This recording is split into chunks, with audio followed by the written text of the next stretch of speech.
It's the Awake Space Astrology Podcast. I'm Laurie Rivers, your host, here to help you with some inspiration to get those aspirations out into the world. Can you believe we're in the last week of August? That's nuts. It's nuts, I tell you. And we head on towards eclipse season in September. We're going to talk a little bit about this week, but I'll really hammer it home next week. I want you to understand there's a lot of people who talk about astrology who are just kind of BSing. There's just repeated false information online. And I used to call it Tumblr astrology. Now it's on the TikTok. I even find it in metaphysical shops, crystal shops. Hell, go to Sedona. I lived in Sedona for a year. And the amount of people who just made shit up was insane. And then they get really insulted when you'd be like, I don't think that's how that works. They'd be like, everybody has opinions. And I'm like, and the universe doesn't always work on your opinion. You can want what you want. It doesn't always work that way. And with astrology, we do have rules. It's a very, very old framework with hundreds and hundreds upon hundreds of years of observation, correlation, and actual process. And just because you want something to be a certain way doesn't mean it is. And why am I saying that? Because an eclipse isn't an eclipse unless it's visible in your location. Period. I don't care that you can watch it on the YouTubes from NASA. I don't care that you can watch videos of it in the past. It has to be visible in your physical location. I don't care if you were born in that location and you moved away.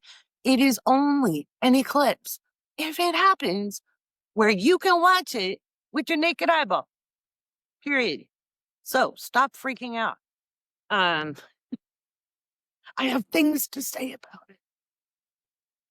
Oh, the internet has been great to expand our access to information. It's been shitty because the information isn't always correct.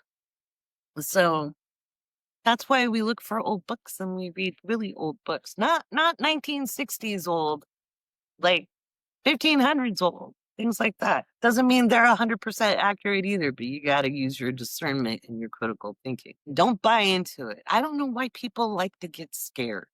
Maybe it's the endorphins after the cortisol rush. I don't know. But you guys got to stop freaking yourselves out. That's just crazy sauce. Crazy sauce.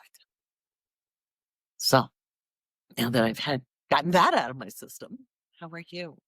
Are you doing okay? It is now Monday, August 25th. And no, somebody didn't keel over. Uh, funny thing happened. I had this video that mentions August 24th, but of 2022. But nobody ever looks down and looks at the original date on the video. I know it's in little teeny tiny writing, but again, I have a rule. If I can read it, you can read it because I got really shitty eyeballs. Anyway, people were leaving me, oh, we know what that means. Wank, wank. I'm like, this is 3-year-old video. What is going on? And I didn't realize there was that whole Simpsons prediction thing. And I was like, answering these comments going, this is a 3-year-old video. I don't know what you're referring to. The tism. Anyway, so somebody, Laura, who is a patron, let me know. And she said it was a trending video when you searched August 24th. And I was like, oh, okay. Now I'm getting it. Well, if you've ever been hated on by the internet, you know if people attribute something to you that you didn't say, they will still do their damnedest to cancel you. And so I'm sitting there going, oh, great. So when nothing happens on the 24th, people are going to come back and say, but you said, and people don't bother to like figure out who actually said what. They'll just lump every astrologer, every medium, every psychic, anybody who calls themselves any of those things together. And I try to make it really clear what my predictions are. My predictions stand on that. I won't see dirt naps happening until early next year in 2026. But anywho, so I made a funny kind of funny video going, that's why. That's why. Oh my God, you guys. Come on. Seriously.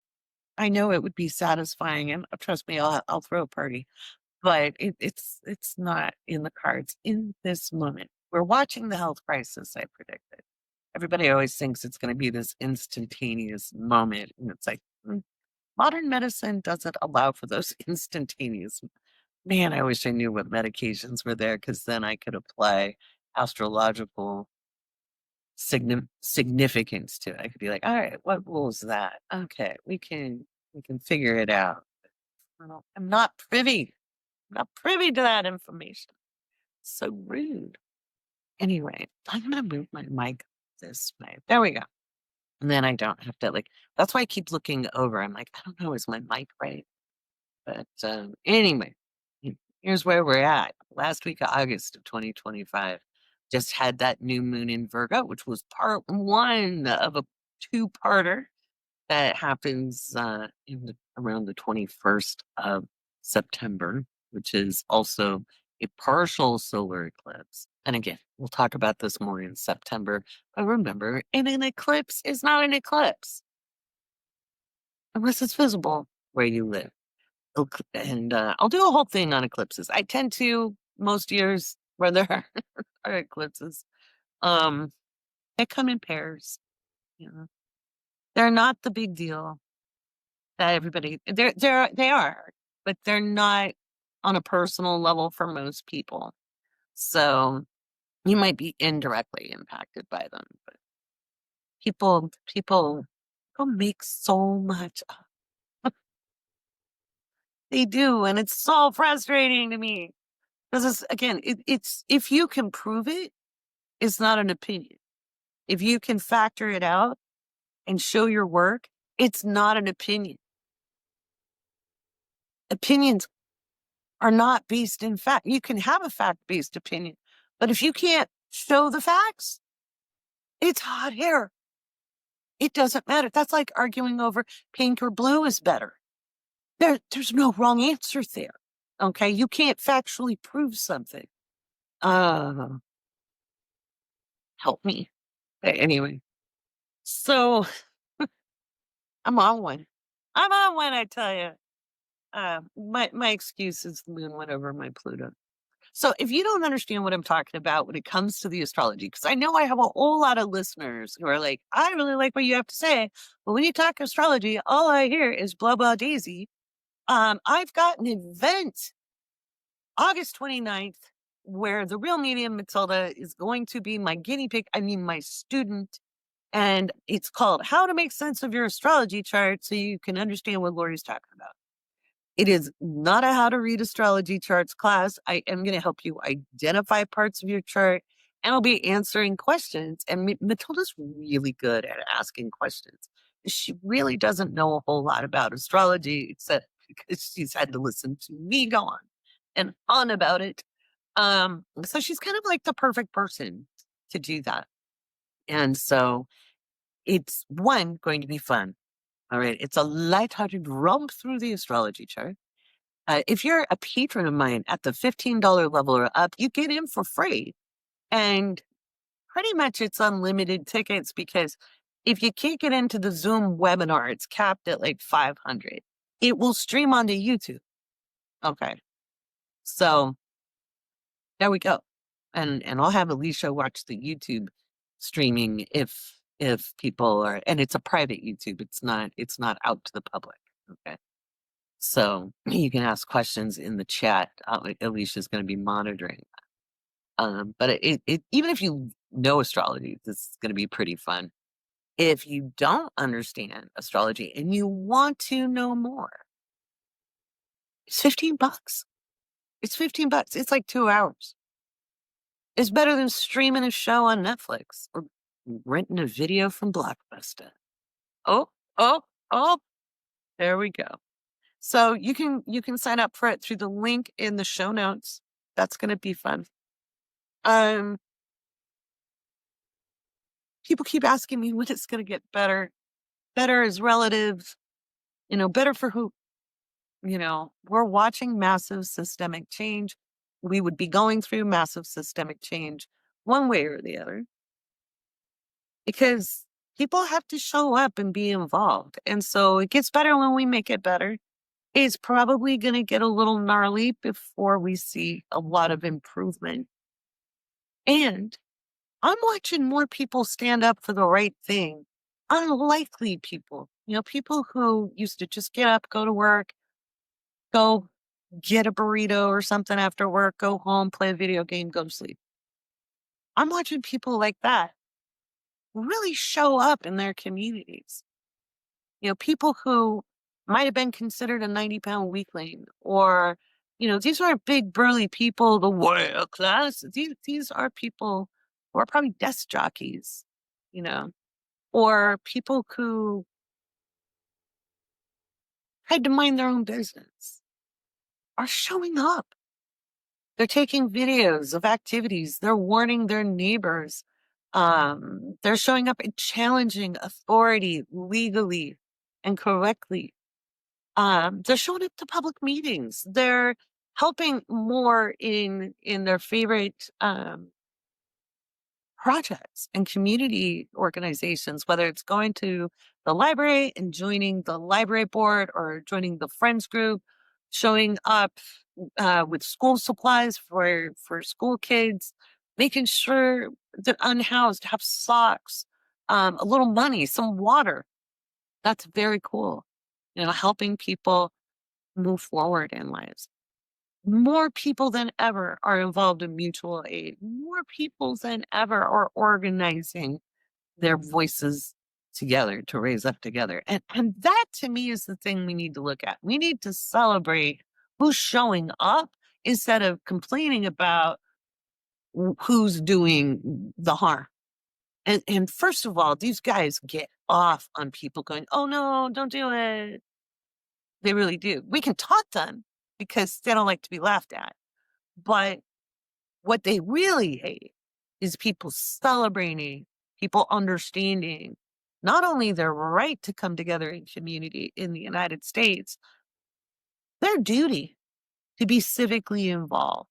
And so they really don't like that when people are educated about their entitlement to be part of the process. And you are entitled to be part of the process. So you want to talk about entitlement? We don't have a social caste system legally in this country. There may be a push to create one. There may be socially understood social classes, but it's not codified yet. And we are all equal under the law. It may not always play out that way, but it's codified. And each one of us needs to join with like-hearted people. And that's how we make it better. We're in for about a 5 years more of systems shakeup and disruption before we move into any form of stabilization process. And that'll take a minute. These things take time. We're not just changing the structure in the United States. This is a global evolutionary planetary process. And we're watching the end of one 3,000-year cycle, and we're watching the beginning of a new one getting started. It's a 3,000-year-old cycle. Honestly, people back in the Bronze Age could not have conceived. They would have thought we were like aliens or demons or something. They'd be like, why is that flat picture talking? Right? Kind of like when you thought of the old Harry Potter. I know J.K. Rowling's a douche, but that old Harry Potter thing with the moving pictures, right? In the 90s, other than TV, can you imagine? Now we have AI that you put a picture of grandma and she can give you a hug from a picture, So You know, that's crazy sauce. So who knows what the evolution is going to be? And it is not the worst time to be human on this planet. It's not. Go read through history. There have been very gnarly times.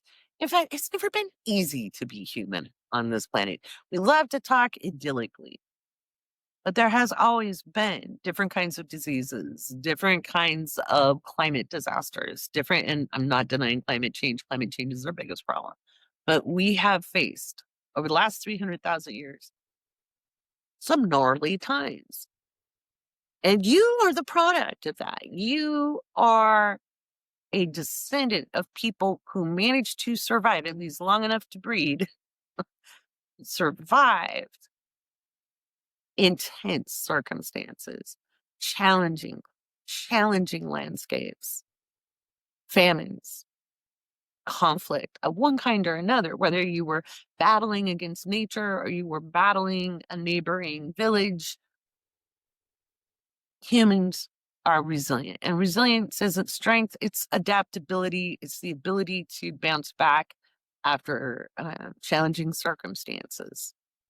And in a minute, in the next segment, I'm going to talk about James Dobson passing away and what I've observed with people talking about their religious trauma. And I'm going to talk about my mentor because he could not stand James Dobson. My mentor was one of the founders of what's called positive discipline. And he was the founding researcher in resiliency studies. And he was a religious man, but he was no evangelical. And, oh God, did he never spoke his opinions in writing. Because he worked with all different kinds of groups just to try to get people to learn to treat children as human beings. What a concept. But just wanted you to know, when I talk about having been a parenting instructor, I didn't come from the strong-willed child stuff. I did read that book when my daughter was little. I'll say what Stephen Glenn said about her not always being receptive to the work that I was doing with him, and he had a really great outlook on that. So we'll talk about that. We'll talk about what we see in the astrology chart because I've got more classes coming up in September, and I want to hear from you about my. So I'm going to float some stuff to you. So make sure you listen to the next segment and then comment about which classes sound most interesting to you. One, I'm very, very dedicated. I'm just trying to decide, is it going to be like a 2-hour class? Is it going to be like a split, like 6-hour session? But yeah, we'll see. We'll see about that. Alrighty. I don't know what we're doing together. I don't know if we're driving to work, but if we are, we're getting perfect parking. If we are doing the laundry, taking the kids to school, can you believe it's already back to school time? If you're one of my astrology kids, I love you very much and have a great day at school. If you're not back in school just yet, are you getting ready for it? Are you getting your crayons and your pencils and your new shoes, the new school shoes? That's always exciting. If you're shopping for that stuff, well, may you find the perfect things on sale. I have good mojo for that. You can borrow one. Um, if we're doing our hot girl walk or hot guy walk, if we're driving our trucks, my favorite trucker, Nate. I have quite a few long distance delivery people and truckers. So listen, thank you. I feel honored. If I could see, I would have been a truck driver. I would have. I just can't see. So I don't get to, but I would be the best coast to coast person other than not being able to see. But I'm a very good driver. I just wouldn't want, I've seen how people stop right in front of a truck. So that would not be good. But whatever we're doing, let's do it together. Get your tea, get your coffee, get your water, get your matcha, get your hot cocoa. You're probably going to be still cold, Southern Hemisphere, but not as cold as last week. So fingers crossed. But anyway, let's get talking and get going. I'll talk about September and what's in the headlines again is back in the Patron. So I'll go a little bit more in depth with that. Anyway, let's get going.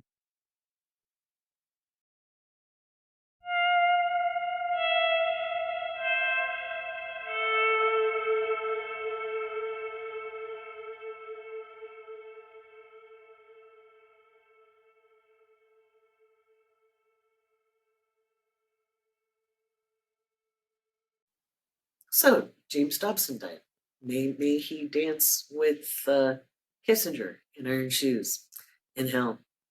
Um, so back in the 2000s,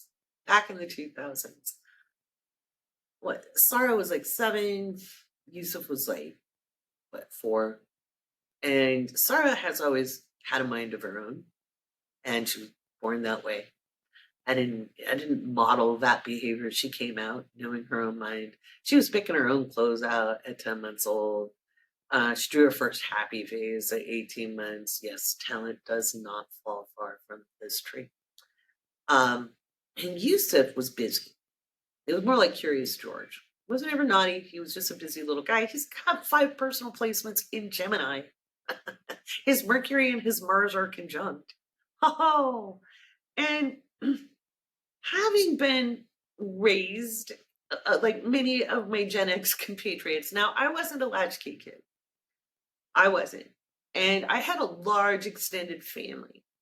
I didn't say they were functional, but I had a large extended family. And we had multi generations in that. So I spent a lot of time with my great grandma. I had an interesting family. And I was on one hand, I did experience extreme trauma.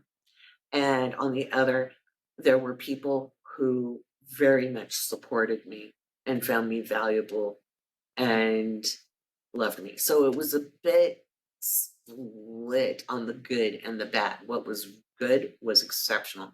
What was bad was the stuff of nightmares. So it was a very, very, very hard thing to heal from because it wasn't all bad and it certainly wasn't all good. So, and when I say it was equal in its intensity, wasn't kidding. I wasn't left to my own devices. I had people who felt I mattered.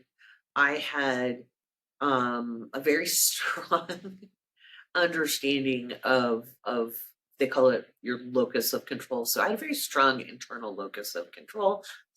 Later in life, that became too strong, because we need to be interdependent. It isn't about being codependent or ruggedly independent. It's about being interdependent, right?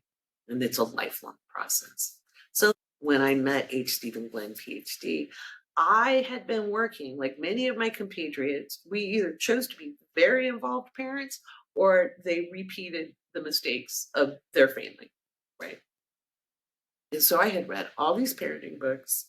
I was disgusted by quite a few because a lot of it was dehumanizing. And I saw my children as individual human beings from the time they were in utero. Because, my daughter would tickle me like in the middle of the night. I knew she had a sense of humor. And oh, she does. She's funny. And my son used my bladder as a stress ball, and he kicked in a different way than her. I was like, so they're very different people. I knew that before I got to look in their eyes. And I'd read through these parenting books, and not all of them were by Dobson, but there was a whole lot of manipulation, objectification. And it wasn't really about teaching children. It was about putting them in boxes and making sure they did your bidding as if they were possessions, instead of these beautiful human beings that you have the honor of guiding through life. And yes, you are their boss for a little bit because they're still developing their brains, right? It's your job to keep them alive. Sometimes that's easier said than done, especially if you have a climber. Yeah. Yeah, Gemini could climb. But anyway, never dropped him. Never dropped him. But he could be like up 15 feet and he'd cross a room, a big room. And I'd hear, Mama, catch. The blind girl can catch the toddler. Okay. I hope it doesn't ever happen again. But never dropped him. So I read all these books and I learned some things. But it just sounded like my parents' parenting advice, which I wouldn't always recommend when my kids were in, before everybody done their work. It was all about making kids do things. It had nothing to do with brain development. It had nothing to do with child development. And I'm not talking about the more progressive stuff. I'm talking about what was commercial. at the time, right? I had read Steiner, I had read, and I love Steiner's work. I disagree on the focus on gender, okay, because it's very outdated and it's very not with actual facts, right? So, and I read through Montessori, and I liked a lot of that. I liked that hands-on learning, experiential learning. But when it came to redirecting kids, when it came to what do you do when your kid cuts the blinds because they're mad at you? What do you do when they feed the VCR because it looks hungry? What do you do when they only sleep 3 to 4 hours of a night when they're 4 and 5 years old? How do you manage that? When you're exhausted. And that's what I was looking for. I really didn't like most of the parenting books. I did read The Strong-Willed Child because of my daughter, and I didn't really know who James Dobson was. You got to remember, I wasn't ever evangelical. I was raised Protestant, but I had embraced Islam. I lived in the Middle East for 10 years. I didn't know who these people were. So back in the States, and I was reading through it, and there was a few things that weren't horrendous in there. One thing had to do with socks and, not making your kid wear seamed socks if they upset them. But there was a lot of control and punishment. And I didn't like that. And I didn't like people telling me how I should raise my kids. I knew my kids inside and out, not only because I'm a very observant person and I was delighted in my children. They were the coolest things I'd ever seen. They were my little science experiments. They were like my toys. And I don't mean that in objectification ways. It's just everything they did, even when they were naughty. Not that I didn't lose my temper, because I did, but not for long, because they were so damn funny, right? And I loved to play with them. It was part of my own inner child healing, because I wasn't good at that. And I didn't know I was neurodivergent. And so I could be silly and goofy, and because my brain had finally caught up to being able to do those things. So I had so much fun. I bought toys because I liked playing with them. And if my kids didn't, fine, I'd do it. I still don't understand why they didn't like a Slinky Dink. They were not into the Slinky Dink. I thought that was rude. Because I'm like, I can play with a Slinky Dink for hours. I still can. But anyway, so I was really frustrated with this process. And I'm bringing this up because I want some of you who were raised with these things to understand not everybody was into it, and that there were experts at the time who were saying the opposite of what James Dobson was saying. Because you can look up their work. Now, again, H.D. Von Glenn's book, and he worked with somebody named Jane Nelson, but it was his research. Everything was based off of it. And there's a book called Raising Self-Reliant Children in a Self-Indulgent World that I highly suggest. The language is going to be dated because it was written in the 80s. But as somebody who, from the minute my kids were born, I vowed,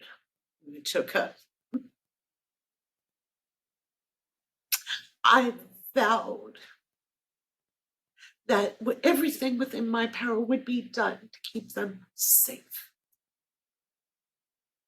That they would be as well adjusted as possible, and that everything would have to come through me before I hurt them. And I did. I vowed. Little tiny babies. Looked straight in their eyes and promised them. And of course, did I protect them from everything in the world? Of course not. I couldn't protect them from racism.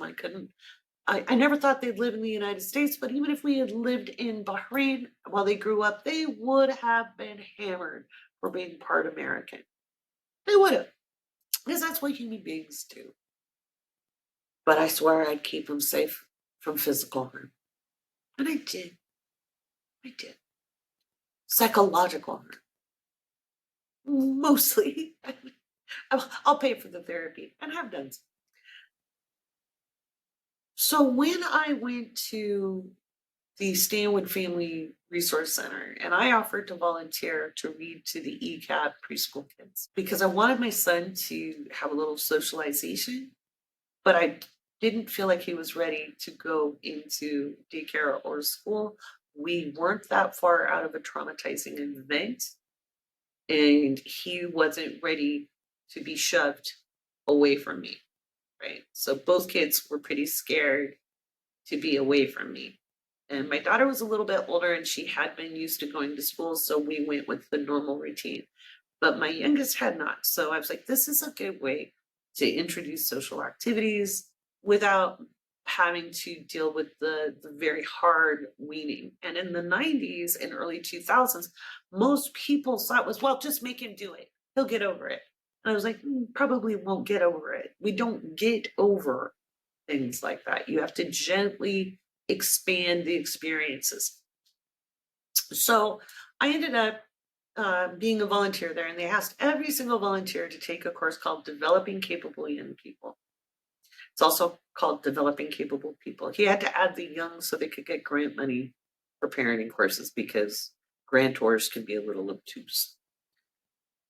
I was a little annoyed that I had to take this so-called parenting class, because I'd read so many parenting books, and you have to remember, I was an astrologer. I constantly read my kids' charts. I understood who they were. I could see what their challenges might be. I could see what kind of support they needed.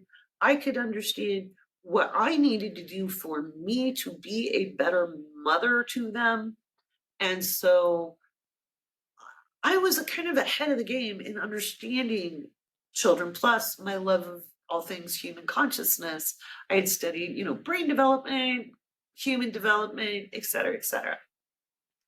So I was annoyed I have to take this dumb parenting class because that's how they sold it. They sold it as a parenting course, and it's a lot more than that. But by session 3, my hand was up and I was like, how do I get certified? How do I get certified in this? How do I get that training? This can save the world. These are essential skills we're building. And they chuckled. They go, well, we have a training in October. And that was 2001. And I got to work with H. Stephen Glenn, and he did something so healing for me because in 1985, I was told by world-renowned psychologists I would probably be lucky if I made it to 30, that I'd suffered such severe trauma. And the juxtaposition of where it was good, it was out of this world, and where it was bad, it was the stuff of nightmares, made that healing almost impossible. And I said, well, look, you guys work with kids that do a lot of drugs, run away, don't do well in school. None of that is me. Now, they didn't talk about overachiever syndrome back then. And I'm like, why? If you're saying I'm not those things now, how will that be true when I'm older? If I'm already thinking about consequences now at 15, why would it go out the window when I'm older? And they just said, well, you're an enigma. We don't know why you are the way you are. Well, when you're 15 with a good vocabulary, I knew exactly what enigma meant. And I looked at them and said, are you saying I'm a freak? And they were like, well, and I'm like, no, you just called me a freak of nature. That's what enigma means. I can't be a freak. I won't be a freak. And they're like, well, you're special. And that was a triggering word for me because that was part of my trauma. I was like, no, I'm not special. I'm human. And I bring that story up because I was very triggered by psychologists because of that early experience. And H. Stephen Glenn was wonderful. And I took a shine to him, but I was still, think the cautious wild animal. But he felt safe, but was he safe? He was a man. But he was kind and he showed up for people. And he really knew how to listen. And he asked us to think of people who showed up for us in life, teachers, neighbors, people outside your family unit even, So and just even one person that one time said, wow, you're a pretty cool kid, or thanked you for opening a door, or saw you as a human being.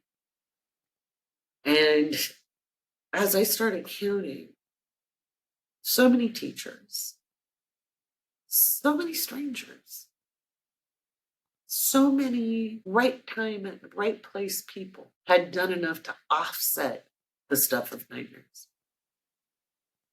And I was a mess.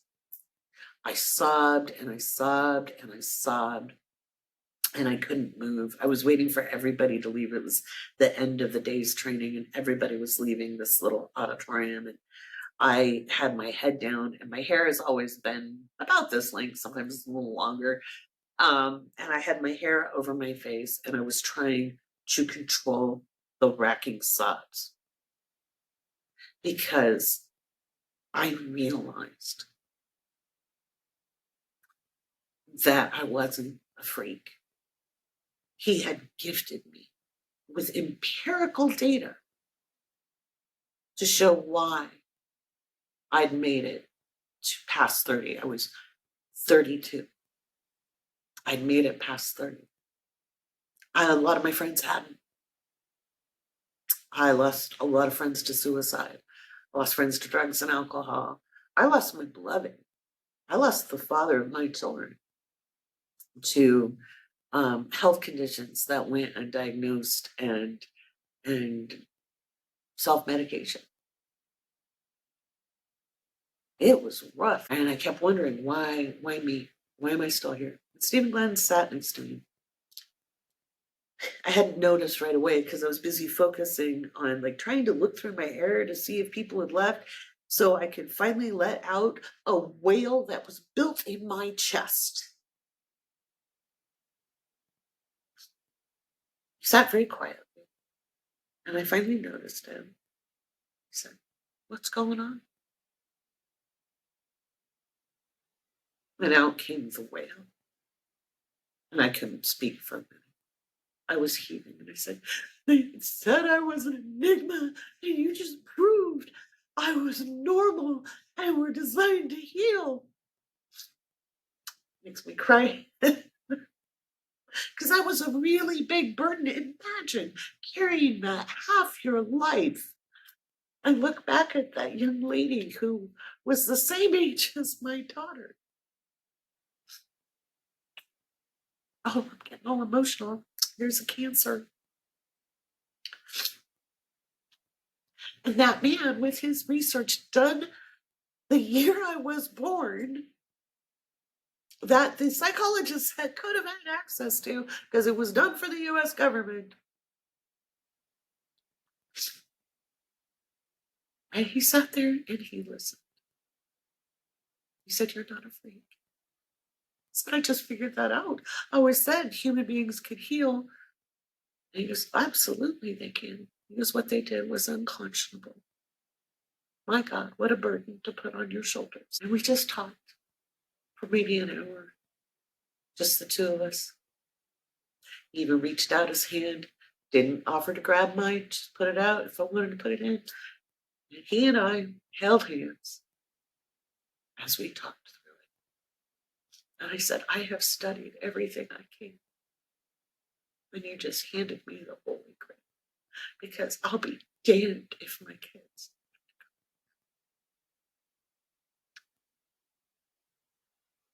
He became my mentor, not just somebody who trained me in his system, but somebody who encouraged me and said, "Take this and run with it." And I incorporated it into the astrology I do. He did not like James Dobson. He didn't believe in punishing and control. And he started almost every class with discipline means to teach.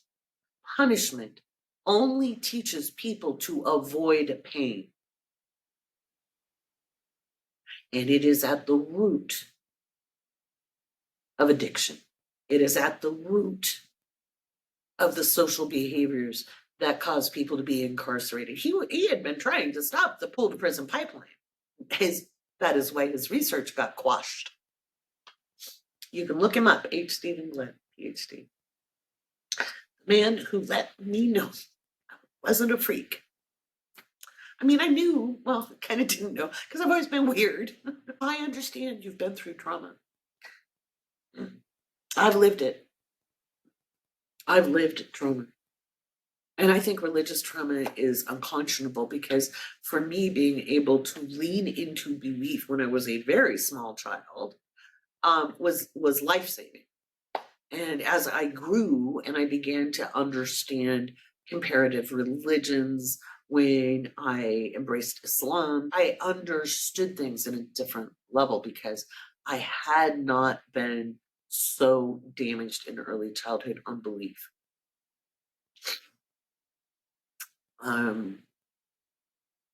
It makes it hard when things are tough because learning how to lean into hope and possibility and understanding your value. If you've been told you are a sinner, if you've been told that you are unlovable, if you've been told you're worth nothing, if you've been objectified, contained, controlled, well, no wonder you don't want to develop a faith or have trust. Because that was the same as if somebody cut off a leg, except it can grow back. So think of your consciousness more like an octopus. You might have lost the leg, but you can grow it back.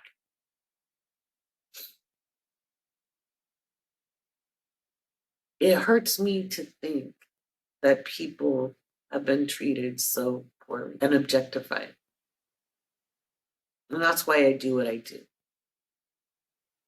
I'm always here to encourage. And I may not be the most popular podcaster because of it, because I know it's distraction that sells. I know it's the sensational that sells. I know telling stories about healing can be boring.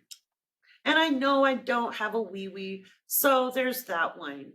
What do you mean a wee wee, Laurie? Well, being a woman means that I will always have people challenging that and saying, well, a man said this. So fighting the misogyny, the patriarchy, and the training that if you're going to be on camera, you damn well better be, a certain look. So I will probably always have a decent sized audience, but I probably won't become the most popular. Luckily, being popular has never been on my agenda. Nor is being well liked, not your little friend. No, I'm kidding.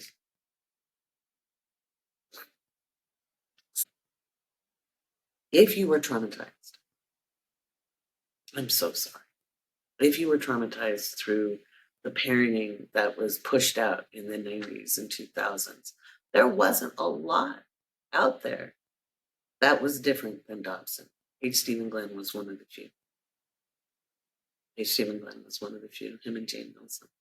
And she was still more controlling, but they'd made kind of a publishing deal together. But his work was about relevance. And it is embedded in the mystery school curriculum. Mystery school is just a tier. The AMI process that I developed to help people self-actualize, self-realize, build their self-understanding, learn how to problem solve through day-to-day life, set and make plans and execute. And I've used it in my astrology. That's why I want to do a how to read your kids astrology chart. Probably call it something else, but just a process in understanding the astrology of the child. And that might be a closer astrology of the child, to help you understand things more, because there's a lot of bullshit out online that scares parents, that make you think you're going to be a terrible parent.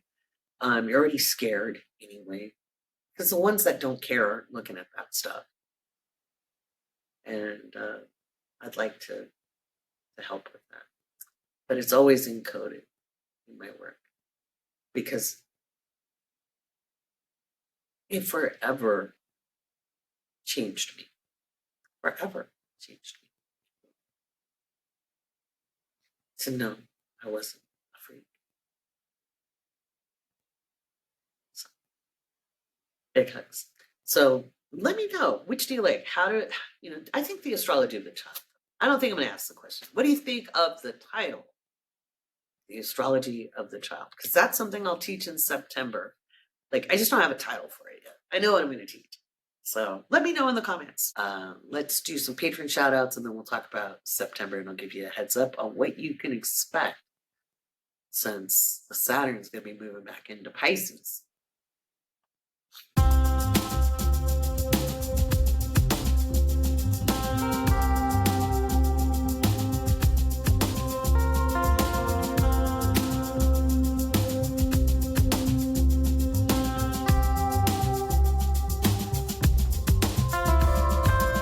This podcast is 100% listener supported, and that is something I'm super proud of.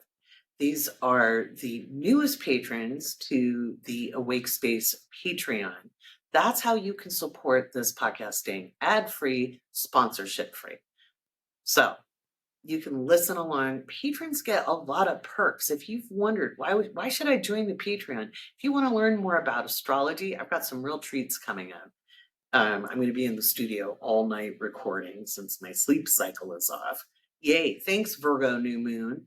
But you can learn about astrology. There are ebooks. There are videos.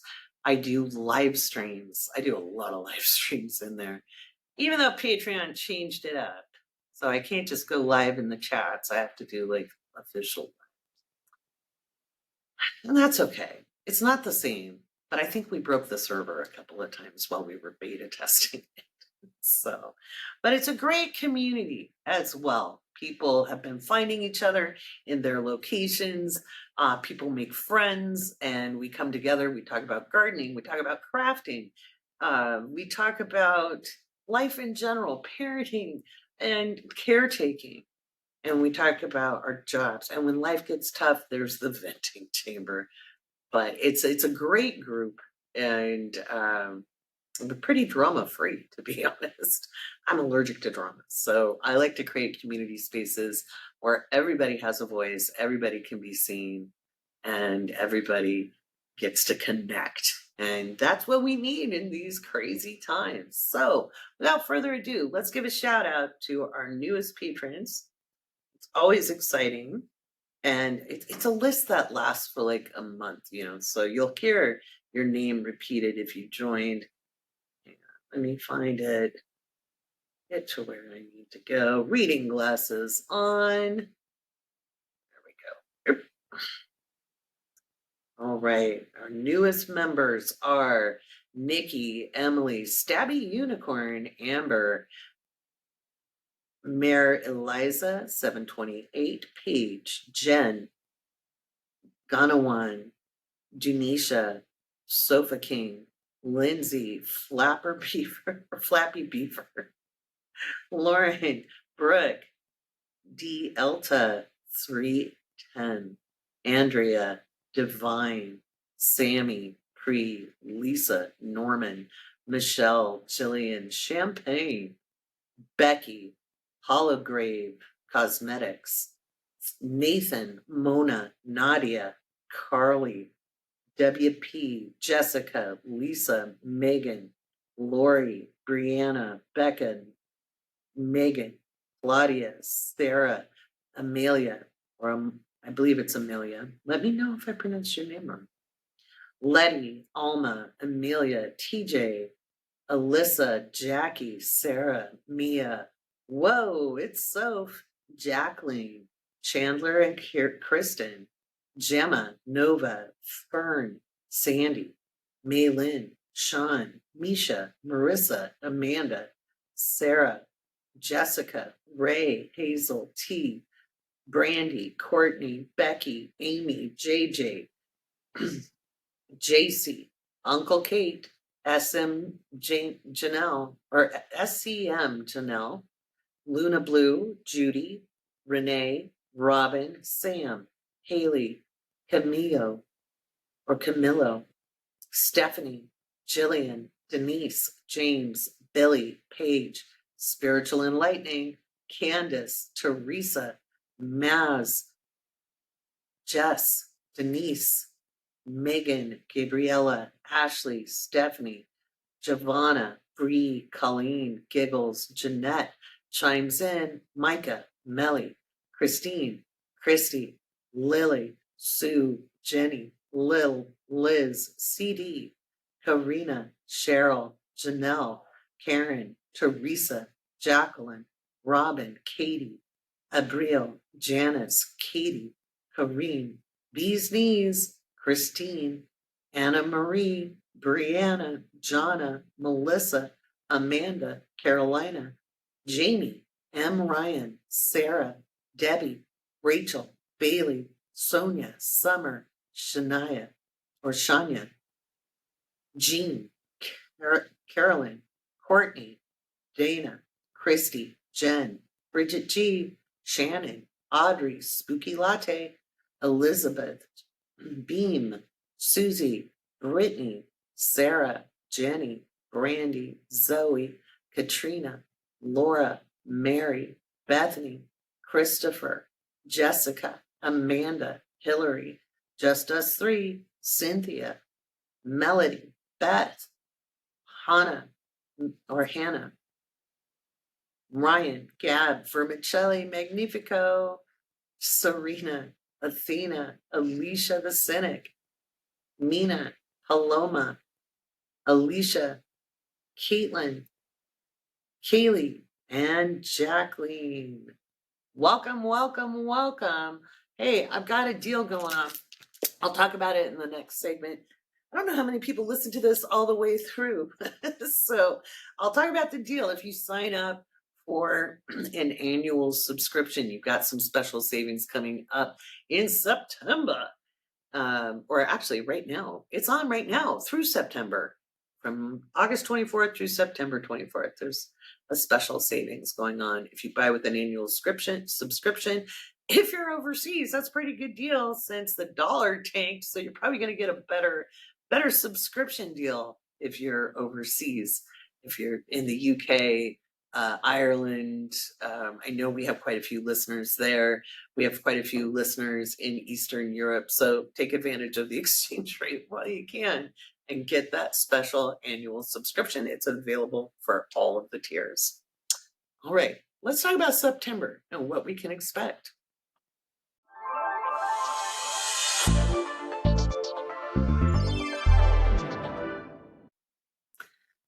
All right, we're going to talk about what's coming up in September. I'm going to give you a little preview. I'm going to do a little deeper dive, of course, for patrons.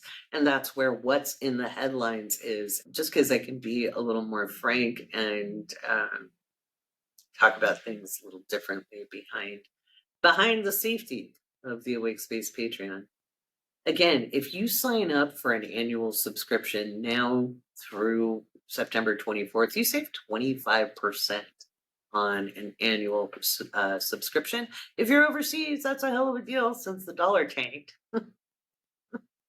Just before I have to travel. Boy, do I know that story. 1987, I'd saved up a lot of money working. Man, I took every ounce of overtime I could get because I was taking a one-way ticket to Europe and I was going to study in the UK, and the dollar tanked.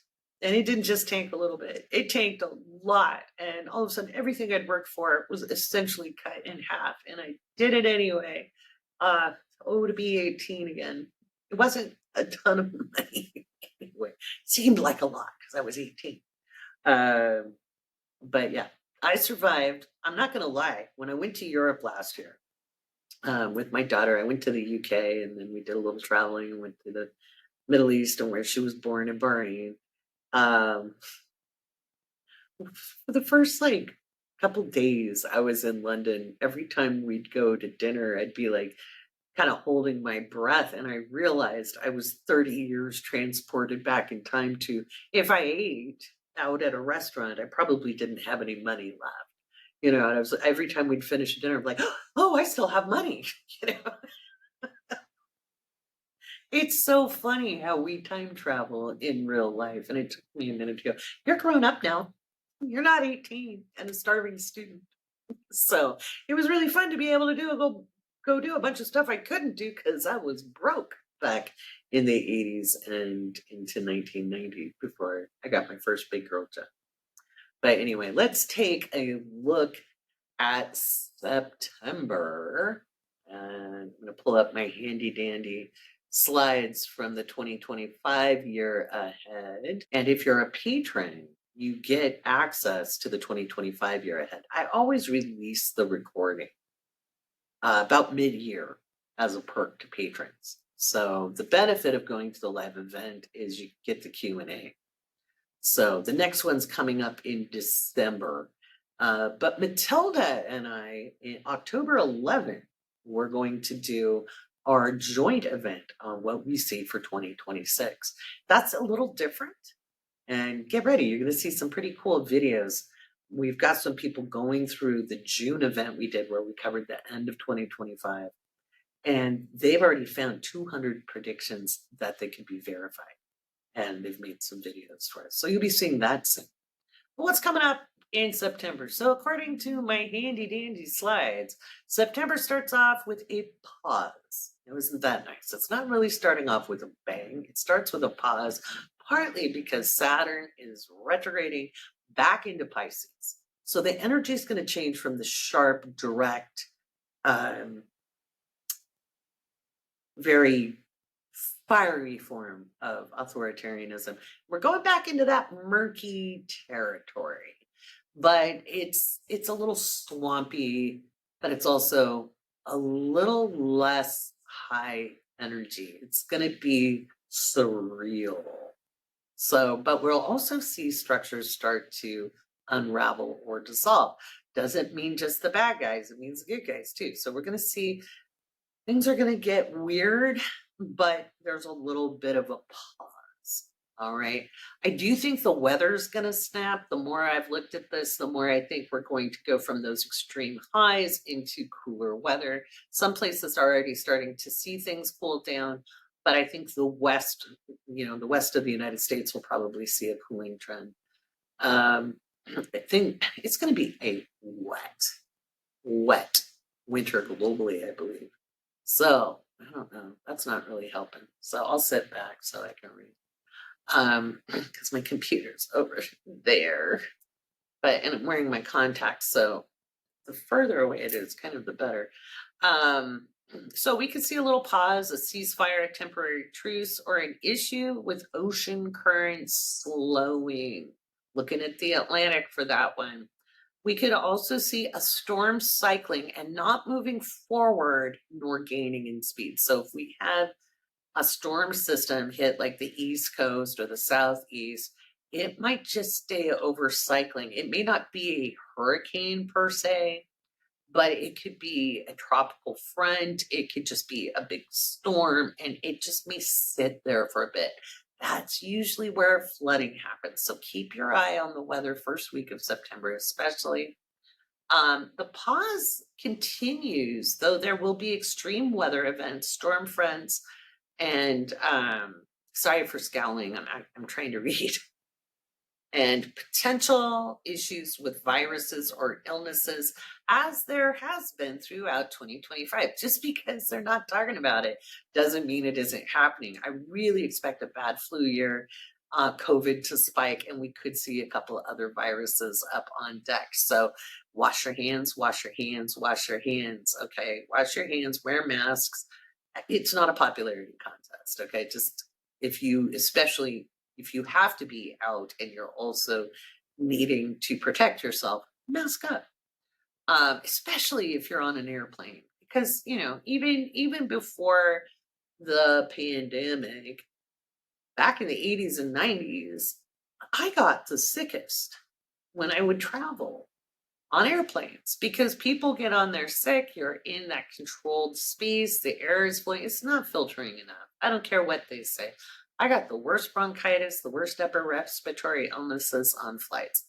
If you wear a mask, you diminish the potential for you getting sick or making other people sick. So if you're hacking up a lung, please wear a mask. I do not want to sit next to somebody hacking up a lung that is unmasked. That's rude.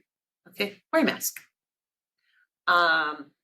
So there's international effort to create or generate some new kind of protocol. Now, this could do with Ukraine. Notice that was a very historic meeting when the European leaders showed up with Zelensky. And so there may be some protocol being developed or a way to answer that. There is an assessment of damage or addressing infrastructure issues. This could be because of weather. This could be because of climate change. It could also be because of conflicts. There's a tentative agreement under negotiation. So this could again be the Russia-Ukraine. I don't really think it's totally to do with Israel because I think Israel's going to keep doing what they want to do. Okay. They've been very unwilling to listen to international organizations or the global community. This could have to do with NATO, the EU, BRICS, international courts, G7, OAU, GCC. These could be trade agreements as well. All organizations are getting ready for something on the horizon. So there's some kind of event coming that these organizations are trying to work on. Now, this could actually be economic. This could be looking at potential conflicts. This could be looking at climate change. There's some things people are getting ready for, and we may hear about it in September. Let's see. It could be weather, it could be sea level rise, we could see natural events are causing this pause in aggression. So there could be something that happens that forces negotiations. So we'll see about that. And then we wind up around September 18th. There's some kind of significant storm that could happen. This could be a tropical storm, a hurricane, or a typhoon.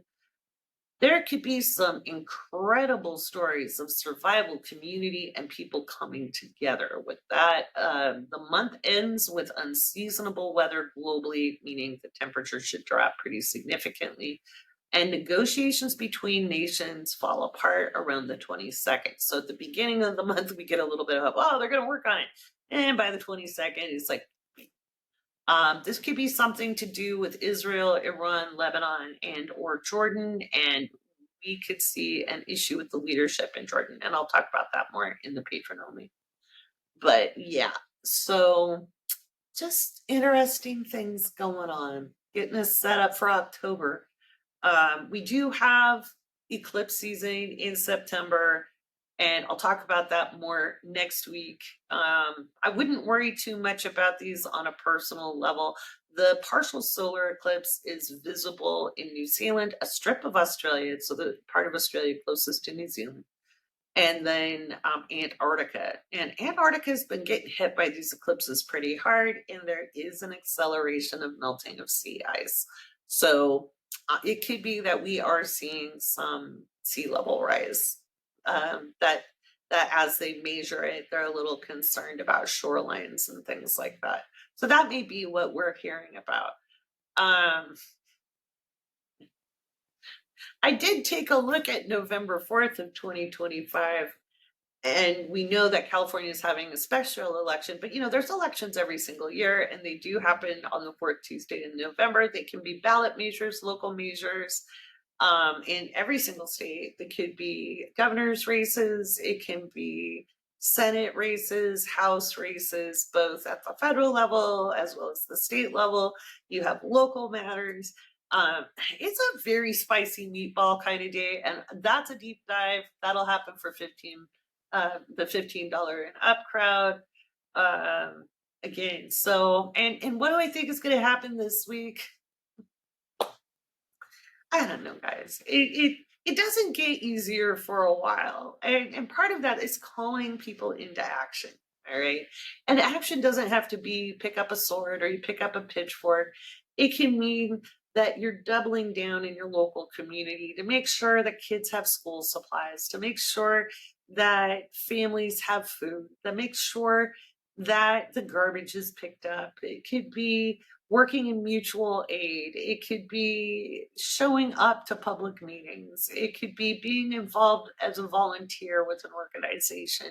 It could be dealing, like animal shelter, there's so many things that we can do, and not everybody can do the same thing. Not everybody can donate a lot, not everybody has a lot of time, but there are doable jobs. Smart organizations have a lot of little things they can hand off to volunteers, whether it's texting, making phone calls, folding sheets and blankets, organizing material.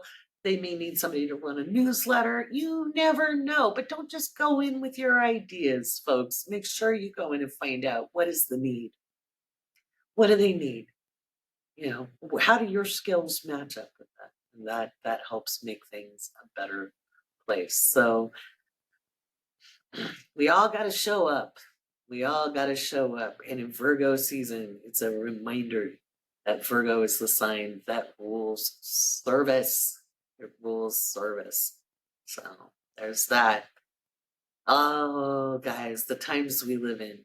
The times we live in. It's crazy sauce, I tell you. It's crazy sauce. Yeah. So I hope you have a great week. Remember, you're so much more valuable than you know.